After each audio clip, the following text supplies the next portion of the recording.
नमस्कार दोस्तों, देखिए यूपी पुलिस भर्ती में जो आप लोगों का मेडिकल है काफी नजदीक आ गया, यानी 15-20 अप्रैल के आसपास आप लोगों का मेडिकल शुरू हो सकता है। तो इस चीज को आप ध्यान में रखिएगा। और दोस्तों, जो आप लोगों का एडमिट कार्ड है वो अब इस बार ऑनलाइन नहीं आने वाला है, यानी आप लोगों को ऑफलाइन एडमिट कार्ड मिलेगा जो कि आपके संबंधित थाने से मिलेगा।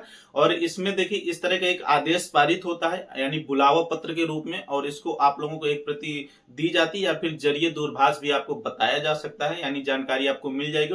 और जो अदर स्टेट के कैंडिडेट हैं उनका मेडिकल उनके पास का जो यूपी का जनपद पड़ता होगा वहीं पर होगा, वहीं से सारी कुछ जानकारी आपको दे दी जाएगी और चैनल के माध्यम से भी आपको बताया जाएगा। तो इसलिए टेलीग्राम ग्रुप ज्वाइन कर लीजिएगा और सब्सक्राइब भी कर लीजिएगा चैनल को, ताकि सभी अपडेट्स आपको मिलती रहे। और जो आप लोगों की जेटी से देखिए 1 जून से प्रस्तावित है, यानी 1 जून से आपकी जेटी से होगी और उसके बाद यानी लगभग 1 जुलाई से आपकी आरटीसी यानी आधारभूत प्रशिक्षण आपका शुरू हो जाएगा। और इस बार देखिए आपकी ट्रेनिंग 9 महीने की होने वाली है। तो इस 9 महीने की ट्रेनिंग में देखिए अगर छुट्टियों की बात करें तो देखिए जब 6 महीने की ट्रेनिंग थी तो उसमें मैक्सिमम 6 दिवस तक का पूरी ट्रेनिंग में अवकाश मिल जाते थे और एक बार में मैक्सिमम 3 दिन का मिलता था, यानी आपकी समस्या के आधार पर अवकाश मिलता था और सामूहिक अवकाश भी दिए जाते हैं। तो छुट्टियों की कोई दिक्कत नहीं है। यदि आपका कोई इंपॉर्टेंट पेपर पड़ जाता है ट्रेनिंग पीरियड में या फिर कोई घर में शादी या कुछ भी काम है तो आपको छुट्टी मिल जाती है काम के अनुसार, यानी ज्यादा नहीं मिलती परंतु काम के अनुसार आपको छुट्टी मिल जाएगी।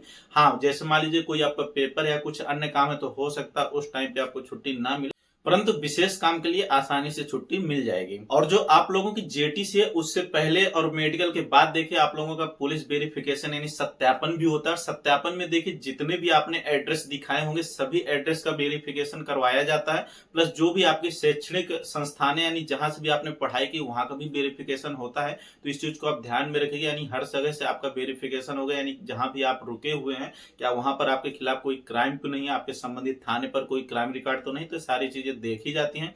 और देखिए कुछ इंपॉर्टेंट डॉक्यूमेंट्स जो आपको इस बार लगने वाले, एक तो आपका एफिडेविट लगेगा जो आप बनवा लीजिएगा समय रहते, प्लस आपको अपने गांव के 2 संभ्रांत व्यक्तियों से चरित्र प्रमाण पत्र बनवाना है, प्लस एक अपने अंतिम शैक्षणिक स्कूल से भी बनवाना है, यानी आप इंटर कॉलेज के स्कूल से बनवा लीजिएगा एक चरित्र प्रमाण पत्र। तो ये चीजें आपको लेकर के जाना है। देखिए चरित्र प्रमाण पत्र बहुत पुराना नहीं चलेगा, यदि आपके पास रखा है तो उसको मत ले जाइएगा।